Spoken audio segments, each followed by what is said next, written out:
What's up? It's Echo disrupting, we're vibing tonight. Trending topics in the spotlight, breaking down what's right. With smooth grooves and R&B, feel we bring the heat. Critical thought for everyday life, we're keeping it real. Hey, what's up? What's up? It's Echo Disrupted, season 2, episode 5. Make sure you tap in, tap in. What's going on, my friend? We are out here navigating. We out here scratching and surviving, Surviving. I don't know if it's hanging in the child line. God forbid, right? I was about to say, I don't know if it's good times, but But hey, depending on what day. hopefully we don't get there. But yeah, just navigating the landscape, right? Watching these different things, looking at these different reactions, looking at these different posts. You know who needs his own podcast, but I doubt he'll do it. Plies. Plies is sneaky smart, and he out here. I believe Plies is actually educated as well. I believe Plies went to college. Okay. Yeah, I don't know how far he made it, but I think Plies is actually educated. The reason why I bring that up is he makes such brilliant points, such salient points in his posts, and of course, a lot of the people who tap in don't. I mean, it's interesting to watch how many grown people lack basic critical thinking skills, Can you see right? it? Yeah, he did. He He did. uh he attended Miami University and University of Central Florida, where he played a wide receiver on football teams. But he did drop out of college and went on to become a rapper. He was his high school valedictorian of his high school. He was a high school valedictorian. He out here lying to these people. Homecoming king named Best Dress. Uh-oh. Look at Plies. He needs, but again, it makes sense, right? Because he makes such salient points. You can see he understands how to put his thoughts together versus your average rapper, no disrespect intended.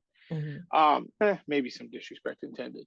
Um, but shout out to him because you can see he's well thought out. And although, of course, to the naked eye and naked ear, it sounds like he's just a Democrat. Here's the other thing too, is the average person on or the average Trump supporter thinks that the Democrats are an ethnic group versus a political ideology, right? I think that's because, especially the black ones, right? I think, from what I understand, is black men are really supporting Trump, or really pleased with it, with the job he's doing. Bunch of ignorant niggas, right? Who don't understand any of the stuff that's happening now and how that's impacting them long term, right? They might as well be the white folks in rural Kansas who've been voting for Republicans their whole lives, or the people in Tennessee and Kentucky, white working class in Kentucky that's been voting for Republicans their whole lives and can't understand why their schools are so messed up and they ain't got no health care. But yeah, you watch Plies and you listen to him. It's like, this dude really, like, he needs he definitely needs a platform outside of his Instagram Socials. page. But now we're on the topic in terms of podcasts. One of the things that we're starting to see, possibly like a differentiation between podcasting and journalism, right? So a lot of the guys, like, let's just use Jim Acosta, right, who left CNN a couple of weeks ago, right? He's now on the Bulwark, right? The guys on the Midas network. Some of these guys who aren't necessarily happy with the way that the mainstream media is portraying the events, are kind of finding their own spaces, right? Creating podcasts, creating YouTube channels, such as Don Lemon, right? Who's got a successful channel of his own, right? Who are actually, to a degree, I'm pleased that they're offering a counter narrative to the Charlemagne the Gods of the world, right? I think Charlemagne means well, but I think he just doesn't have the knowledge base, the fundamental knowledge, to be able to nourish his audience. And despite his best intentions, I don't even know if we should be asking him to do that, right? I don't think that's his job. I think it, because everything is fast and loose, especially with the current administration in place, not caring about specifics or details.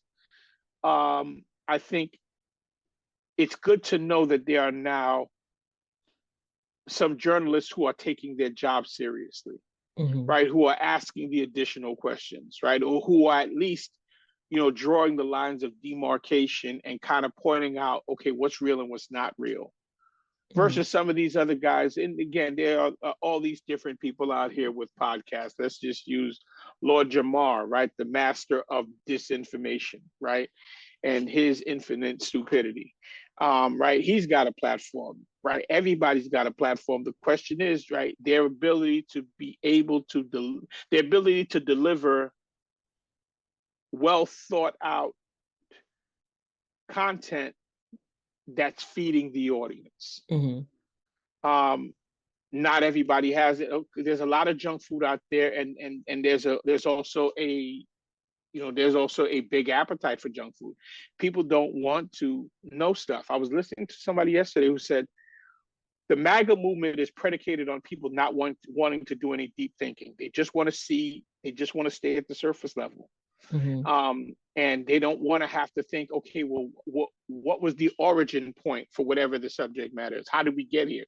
And they were talking about, Kendrick and all the Easter eggs that he was dropping, the 40 acres and the moon. You actually heard people saying, I never knew that. Right? Grown people saying they've never, like, the stuff that they heard Kendrick say, they've never heard before. Historically they had no idea. So it's cool to see that there's an upsurge of journalists who are taking the job on, right? Who understand the assignment, versus those who just have platforms and who are out here lying. And I wouldn't even say lying, just out here like just talking trash. Let's just use Cam and Mace as an example. Entertaining, but junk food, right? Like, but in today's environment, especially with young people, they're listening to these people, right? And they're being influenced by these people. Your thoughts? Yeah, I think it's actually, when you mentioned Lord Jamar and that whole Professor Dave thing, Professor Dave did a video that I got through a little bit of it. He was just saying, when you look at the way social media is today, technology is great. You have the internet, you have the ability. He thought from a professor perspective that having access means that people would actually get the right information, and then people would be more informed. But the flip side of it is that it also breeds this other area of people making up stuff, right? Going into the flat earth piece and not thinking that it would ever get to that you would have to now fight that battle of, dude, no. Yeah. And I, bringing it back up, I think that that's also what happens when you look at, truth versus lies and what's behind the lies, because I think it was Dave Rubin, some of those people that are on the right, and it turns out that they were getting money from Tenet. And look, not like $1,000. These cats were getting hundreds of thousands of dollars, big money across a year, and 100,000 some odd dollars per episode. So this is not money, people don't even make that in a year. These dudes were making that per episode.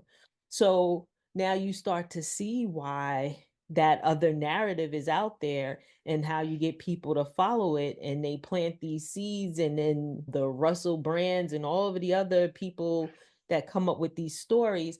Yep. So now what was meant to be a good information source, right, for true, factual, look it up, find it, now things are getting misconstrued. Information is being planted now. Yep. That you have to really do your due diligence to even see if that's even a real article or not. So all of that to say, I think having the journalistic background and the ability to not just take the subject matter that's right in front of you is going to definitely be key into being able to decipher some of this information, and then also not being the first one to speak, right? It's okay. You can wait a second. You know what I mean? Like, you don't need to be breaking news every second, and it's not even any news to break, right? Because there's no facts. There's nothing there yet. So I think that, to your point, having that area of journalists and people that want to have that narrative. And to me, being able to provide the receipts. And even when I watch some of these, different channels, I'm like, wait, what? Let me go check that out, Yeah. for myself. It's Yeah. not a automatic like, oh, yes, yes, yes, and whatever they say. It's like, oh, wait, let me see that article that they're referencing. Let me read it for myself because I want to understand. So, I think that that's going to be something that we'll definitely have to do even more so going forward. I think it especially in today's current environment where so many lack the fundamental building blocks of education, right? There's a lot of stuff when we see it the first time, it's like, okay, that don't make sense. That's not real. That don't make any sense, right? Most of the stuff Trump says, we know right off from the jump, there's no validity to it. This ain't real, and we take for granted that other people would do the same, but that's not the case, right? So now the more people you have out here peddling nonsense, the worse the perception of reality and truth becomes, right? So now we used to be in a space where people were mindful of not saying something stupid for fear of being embarrassed. The ability to be embarrassed just for some reason should be a virtue at this point, because so many have forgotten what that means. So being wrong doesn't matter. Being inaccurate doesn't matter anymore. So now, now if I have 1,000 voices echoing the same thing, oh, well, that's wrong thing. Or just because, oh, who is this person? You guys are questioning the people who put their 10,000 hours in, the people who've actually done the work and done the research. Some cretin on X is saying, oh no, I'm sharper than, I know more about this than Neil deGrasse Tyson, a la Lord Jamar and his dumbass. But again, right, if you tell me Lord Jamar made it past the 10th grade, I'd be shocked, right? But again, this is where we are. This is the environment where you have people who say, okay, I don't need to know anything. I didn't need to study anything. I watched this on YouTube. Now I'm an expert, just like you are. Yeah. Yeah, I think that that's going to be something too, because you have people that take this information, run with it, think that this is the gospel, and that's it. Like they have their own.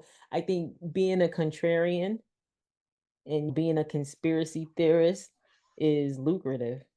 It is. It is, because at this point, content is king. Content doesn't have to be right. Content doesn't have to be accurate. Content doesn't have to be historically factual. It just has to be right, and it has to sound good. A la your boy Stephen A. Myth and his dumbass, right?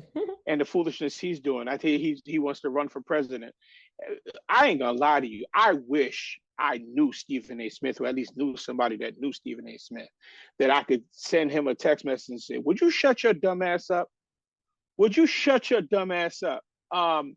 He has become more and more of a mascot for white people, right?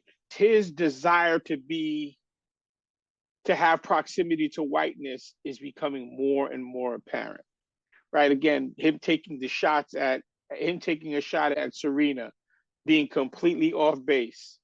Somebody with his resources and with with everything he has at his fingertips, to be able to make such a bad judgment and make an assessment about something and be so completely wrong about it, to the degree where her husband had to correct you. And of course, there's no public apologies for that gaffe.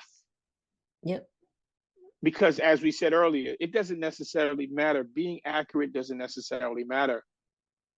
Yeah. I said it. I got buzz, right?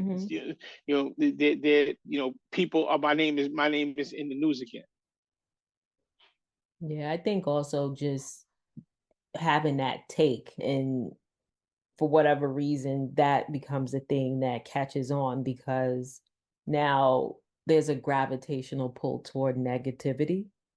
So good point. For him to say that and start a buzz with these other narratives, be it, oh, she's married to a white man, oh, she did this because she's scorned. She's still thinking about Drake. Why would she come up there? My man, like what?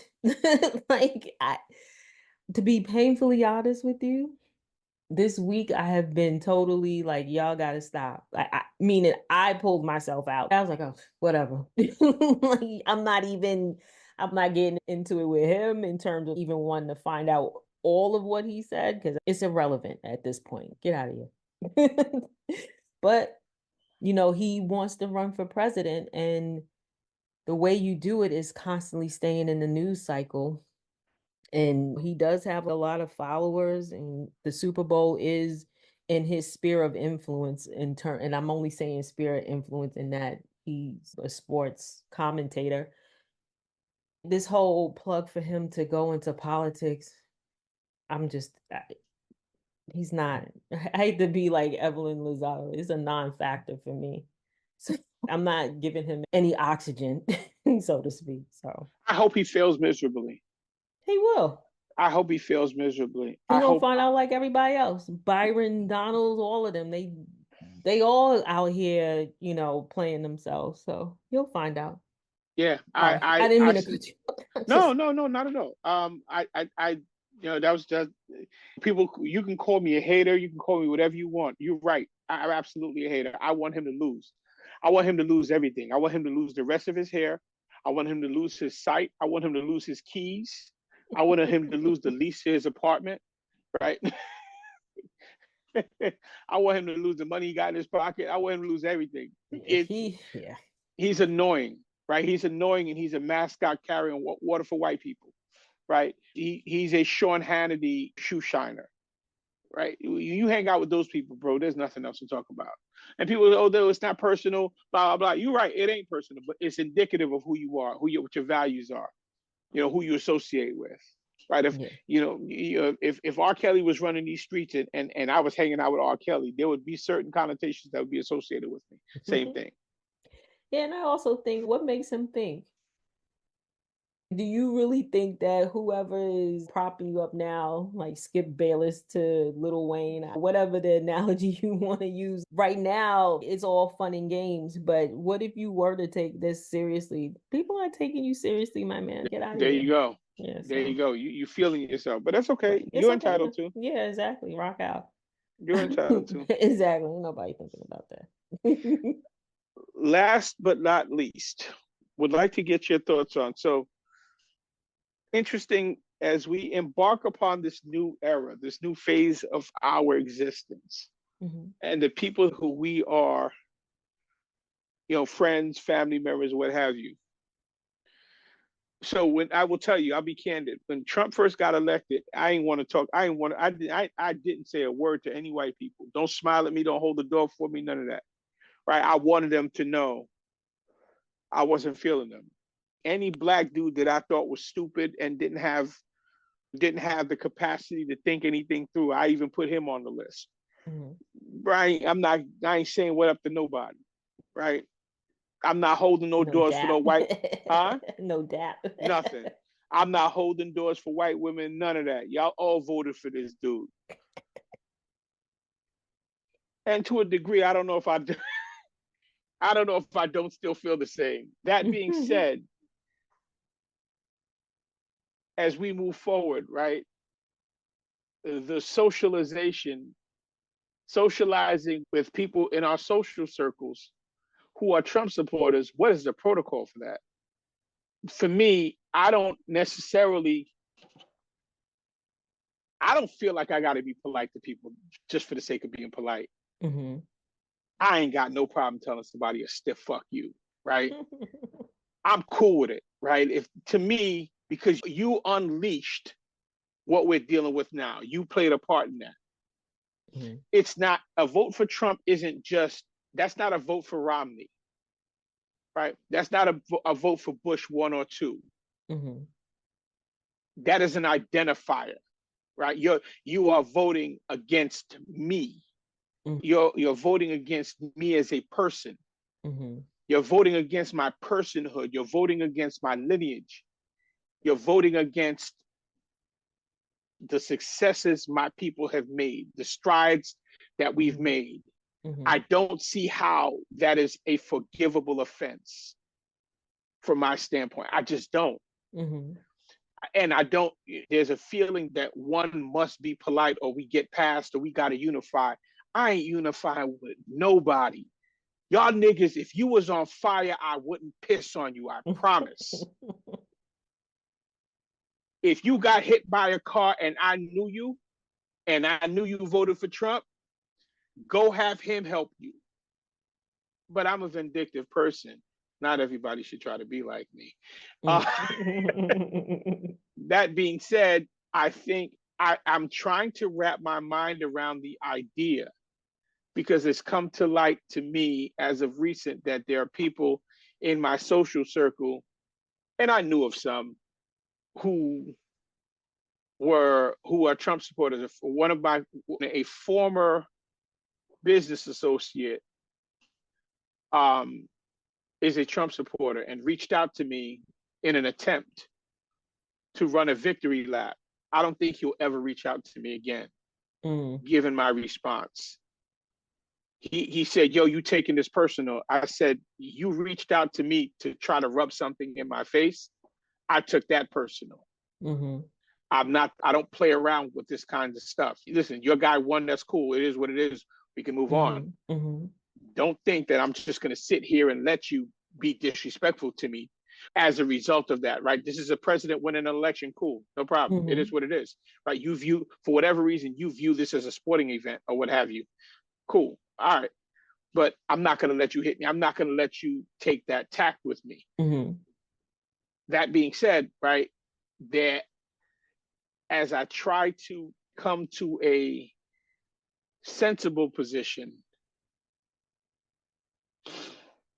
I'm trying to figure out how does that look, right? What does that look like? Am I going to sit down at a table with somebody who I know voted for Trump? I don't know. And given the situation, I mean, it sucks because one, waiting it out for them to finally get hit in the head and know exactly what the realness is means that we've all have gone to and experienced like immeasurable loss. I'm talking about from a collective, meaning different aid, if the Department of Education, different departments, even with the federal workers, they're like 2% of the population, like the population that works for the government. The armed services, the military, federal employees. You know what I'm saying? There's like far-reaching implications to this. Yep. Long story long, but I'm gonna make it short, is that do we get to a point that the people that did vote, they're honestly so hurt enough that now they start to realize that it is him or the minions, the Elons or whoever, that they change, but in the event that they don't, it's hard. I have no problems with detaching from people. I have no writing them off problem. forever. I have no problem, none whatsoever. Writing them off forever. I mean, we pretty much are in this, call it self-preservation, protecting my mental energy, my space, protecting you from me. All of these little check boxes, that's what it is, then hey. So now that you, and the larger point, right? And all well said, the larger point, you've already demonstrated yourself as somebody who would move against me. What exactly do I need you for? Like, what exactly do we need to be polite to each other about? Like, for what? This is, so if given another opportunity to hurt me, you would, right? You may not think that it's hurting me. And so whether you believe it's hurting me or not, I'm still hurt. The people who are dear to me are still hurt. So whether it was ignorance or whether it was malice, neither one of those is a good outcome. So the results remain the same. So for me, finding a reason to socialize with these people, or to be socialized, or to have a normal relationship, quote unquote, for what? Yeah. I guess there is like this movement of trying to explain things in the sense of what the repercussions are from that. And I get it in a sense, yeah, you want to explain it, but if somebody legitimately doesn't want to hear, then what are you going to do? You know what I mean? If someone is like hell bent on their issues, and honestly, I think people will only realize it until it hits them.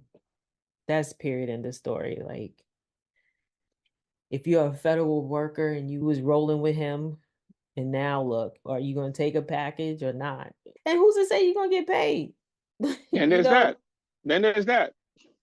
Meanwhile, so who knows? I just think that unfortunately, those of us that didn't vote that way will also get swept up in this as well, Yep. Yep. and it's hard to say when is if you do something knowingly, that's one thing, but when somebody else does it and you get in the shrapnel from it, that doesn't set up for a good situation. So I Hey, listen, time will tell. I'll evolve to the point where I figure out how to normalize the relationships. I don't see it happening. yeah, I think honestly, between all of the things that are happening and at the breakneck speed that is happening, we're like, what, 3 weeks in? Mm-hmm. And there's a lot of, I will say there's a lot of noise, be it the ICE situation. Biden was still outpacing him in terms of rounding up these folks. But then you have the other element of, say, on Long Island, those officers now can kind of be like ice in a sense. There's little things that weren't in play before that are now being put in play because they want to beat a quota. Because one thing Trump is going to want to do is to have more numbers than Biden. These different things that are starting to happen in different areas will definitely play out and see what that means. Yeah, the numbers are a little off right now.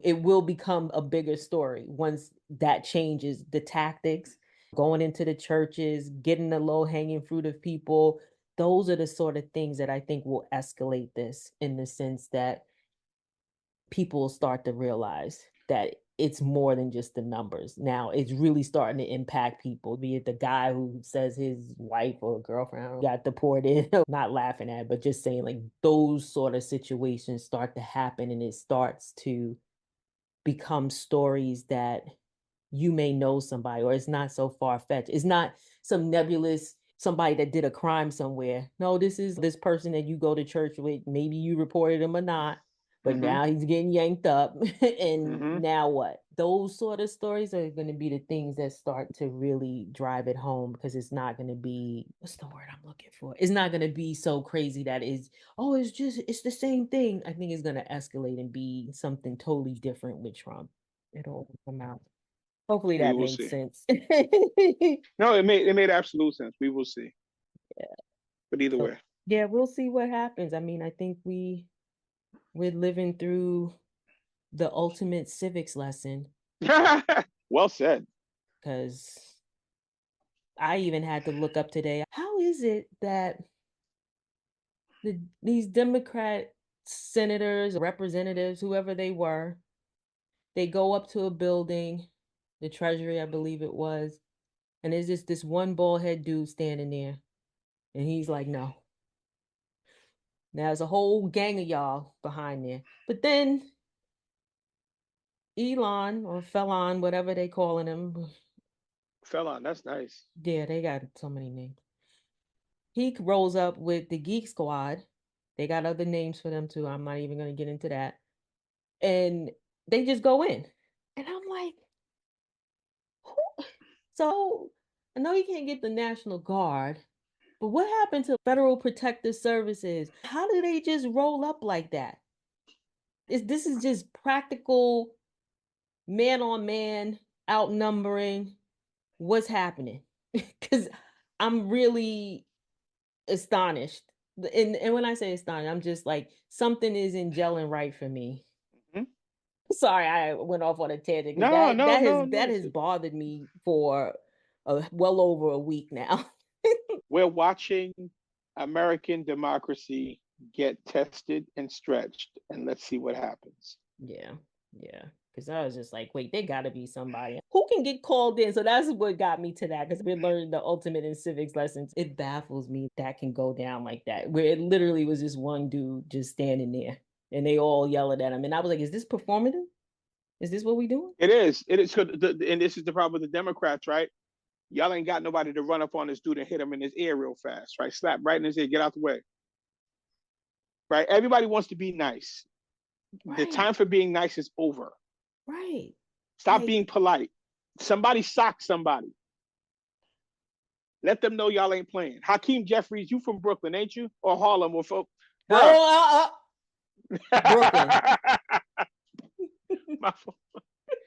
He must be from Park Slope. He must have went to I've been taking school. enough Harlem L's. We shutting down the L train right now. No. I'm sorry. He must be from Park Slope. He must be from the soft side. Because, bro, you let these dudes talk to you all kind of crazy. What you doing, man? He wants to get that money. He still got to get funding, right? And to me, that's a whole other topic. We can go into that in another episode. This whole oligarchy. Granted, the overt ones were there for the inauguration, but there's a whole Silicon Valley. Without a doubt. You know how that goes. But yeah. Without a doubt. But who do you think, in our last couple of seconds, who do you think are the people that are in position to be a nominee for opposition? This is way too early. Way too early. Way too early. Everybody's tapping in. Way too early. Way too early. Way too early. You're going to have to earn that. So with the dude who I see run up on somebody and pop somebody in the ear, let's talk to him. Right? When I see somebody come up, run up on somebody and punk them, I ain't gonna lie to you. Gavin Newsom had my nipples hard when he was punking Trump. If Gavin Newsom does that again to somebody, I might have to show up at in front of the governor's building with my shirt off and say, "Take me, I'm yours." What's up? It's April disrupting, we're vibing tonight. Trending topics in the spotlight, breaking down what's right. With smooth grooves and R&B, till we bring the heat. Critical thought for everyday life. Make sure you like, share, subscribe. We are on YouTube. We are on Spotify. We are on Apple Podcasts. You can find us. Let's link up. Lock in. We out here in these streets, as they say. Unlike the Democrats. I like for real, sadly. Yeah, well, I'm glad we were able to have a little chuckle. Make sure you tune in for our next episode. It's always good catching up. Follow us on socials. All right. Have a good one. Take care.